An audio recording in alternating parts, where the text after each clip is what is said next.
All right. Nope, wrong one. There we go. Shifts in production. Today we're going to talk about the effects in production from the technology of the Industrial Revolution. So the essential question we'll be discussing in class is this one: how might technology increase or mitigate unequal access in socioeconomic divides, or how has this technology done so in the past? So how did technology either help things make more equal worldwide, economically and socially, or how did it help create a divide? Okay. All right. So remember, we're talking about the unit on the Enlightenment, the Industrial Revolution, and imperialism, modern times. Okay. In this case, we're on the Industrial Revolution. We had dramatic revolutions in democratic revolutions in the Atlantic world. Well, now we're talking about the Industrial Revolution, which is to a lot of people the most important event in human history. And then we'll talk about this in Unit 6, Europeans and Americans conquering the whole world, almost all of it. Okay, so we're talking about big changes in this unit, big changes, all right? And this is what it looks like you got to memorize this. You got to memorize this. All right, so historical developments. There are three. Okay? Um, first one. The first one is the steam-powered industrial production in European countries and the U.S. contributed to the increase in that region's share of manufacturing. So the steam engine and steam production increased production in Europe and the United States. Boom, that's number one. That's what you got to know. What did that steam power and industrial production do to the rest of the world? Well, the second thing you got to know is that Middle Eastern and Asian countries continued to produce manufactured goods, but their share of the global manufacturing went down.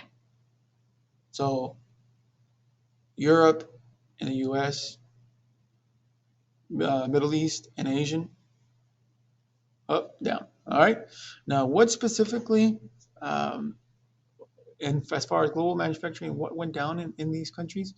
Ironworks, shipbuilding, and textile production. You need to know the word textile. If you don't know what the word textile means, look it up. I'm not going to tell you right here. All right. Lastly, you need to know that as these new methods of production became more common in parts of northwestern Europe, it began to spread to Europe and the United States and Russia and Japan. So we're going to discuss very briefly Russia and Japan. Russia and Japan.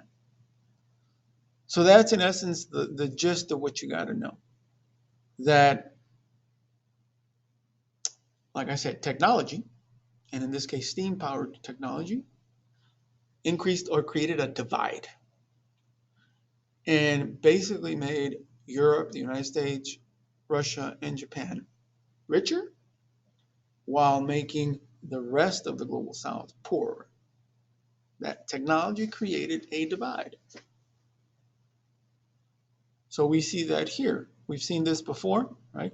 We know that at the very beginning, global tapestry, China and India and the Middle East were creating the most things, and their share of global production was huge. People were having to go through the Silk Road and the Indian Ocean to get those products from them that they were producing.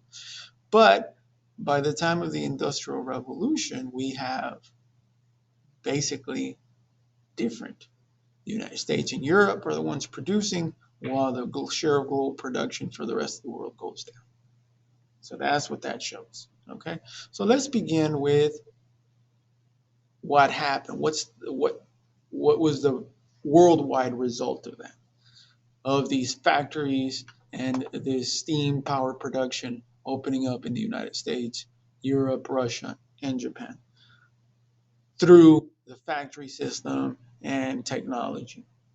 Well, what that did is that created economic dependency. The global south became dependent on the global north. How so, Mr. Gonzalez? Well, the economy in the global north was that it would turn raw materials from the global south into manufactured goods and then export those materials and sell them as cheap goods in the global markets. What that would do is that would make a lot of money, and increased profits would help the global north further industrialize, further make more factories, right, with better technology. What that did in the global south is it made sure that their economy was based on producing those raw materials, right, and importing manufactured goods from Europe and the United States. That made them basically dependent on the north. I'm going to show you that in this graphic organizer. So you got the global north and the global south. The global north industrializing using technology, while the global south using raw materials such as cotton and sugar. You use those resources and raw materials, you send them to the global north then manufactures them and creates things such as shirts, manufactured goods, and candy, and then sells them in a global market. What that does is it increases profits from the global south. The wealth goes to the global north. And as that wealth transfers from the global south to the global north can then further industrialize and make more factories. Economic dependency. The global south includes Latin America, Africa, the Middle East, South Asia, Southeast Asia, and East Asia, excluding Japan and excluding Australia, right, global north.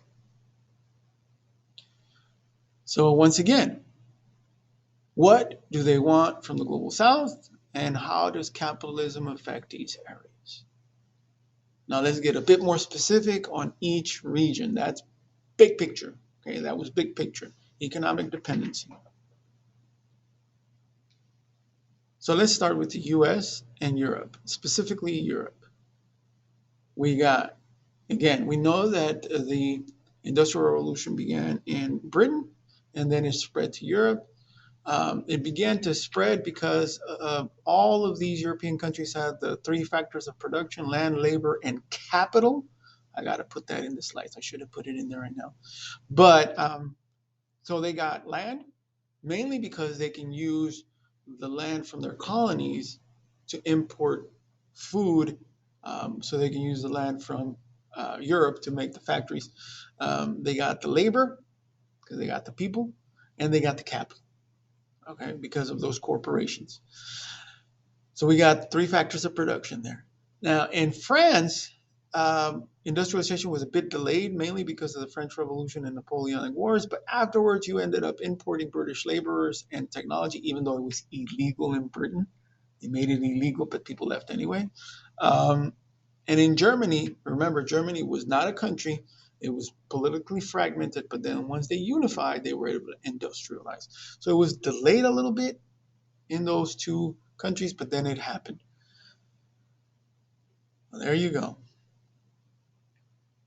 And in the United States, we also have the three factors of production, and that's land, huge pieces of land, labor from immigrants. During this time, the immigration laws were very relaxed. You just basically have to show up. You have a large amount of immigrants coming from Germany because of those wars of unification, coming from Ireland because of the potato famine, and from Italy, and from other parts of Eastern Europe like Greece. So you have a bunch of immigrants. That's your labor. Immigrants from China, because in China there's also wars that we'll talk about in Unit 6. So you got all these Chinese, Italian, German immigrants that began to populate the United States and helped create the Industrial Revolution here. That's a specific example. One of the more important things was the Transcontinental Railroad that was created, right? Now, what that did, ours was also delayed a little bit, right, because of the Civil War. But what that did, what industrialization did, it helped defeat Mexico, right, in the Mexican-American War, and it helped defeat the natives, right, because of the train, because of repeating handguns, rifles. The United States was able to subdue the natives, put them in reservations, and take their land. furthering industrialization, and the telegraph, by the way. So the telegraph, guns, and the railroad. Now, in Russia, Russia was a bit different. In Russia, it wasn't uh, organic. The industrialization didn't just happen. Russia saw that they were falling behind, and as we saw repeatedly in Russian history, as they fall behind, they try to catch up. So the government kind of sponsored industrialization in Russia. And one of those examples is the government created Trans-Siberian Railway from that connected Europe and East Asia, right? Now, Russia didn't actually industrialize in a big way until after the Russian Revolution. And we see the Trans-Siberian Railway. Similarly, in Japan, it was also government-led, government-sponsored, and mainly because they wanted to protect their culture. Because Western powers, including the United States, wanted to open up trade to Japan. So we kind of forcibly took ourselves over there. We took one of our ships. We see it here.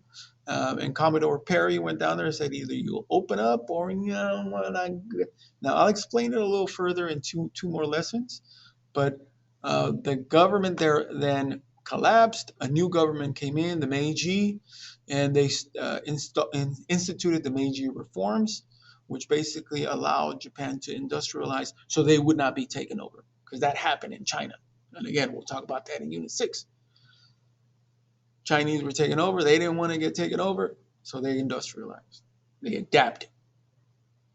And we see here our ship, U.S., and a picture of Commodore Perry. That's not what he really looked like, but this is how they saw him, right?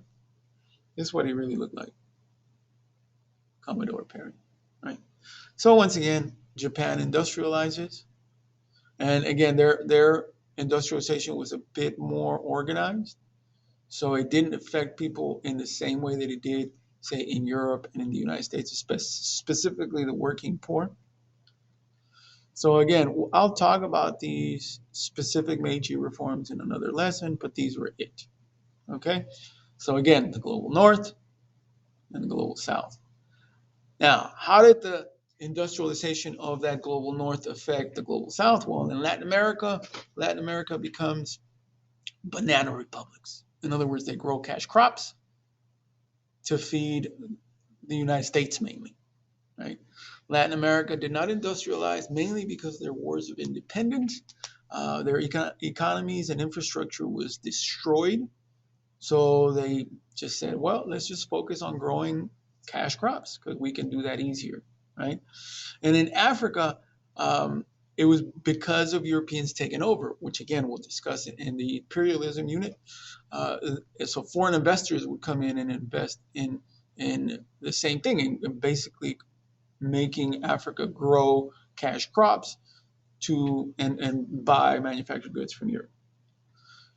Now, this is what you're supposed to know, South and Southeast Asia. So they continued to make stuff, right? But their global share of production went down. And part of it, again, is that Unit 6, I keep mentioning, the British take over this region, right? And do not allow the Mughals and the Indians and the Egyptians to grow, to produce.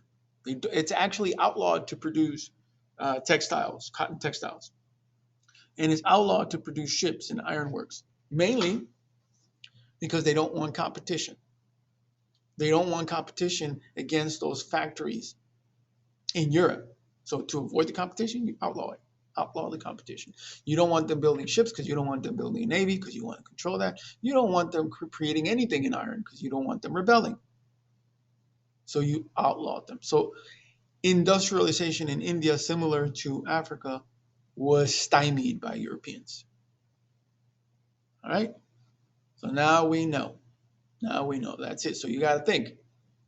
You got to know the exact details of how industrialization spread to Europe, to the United States, why it was successful there, how it spread to Russia, how it spread to Japan, why it was successful there,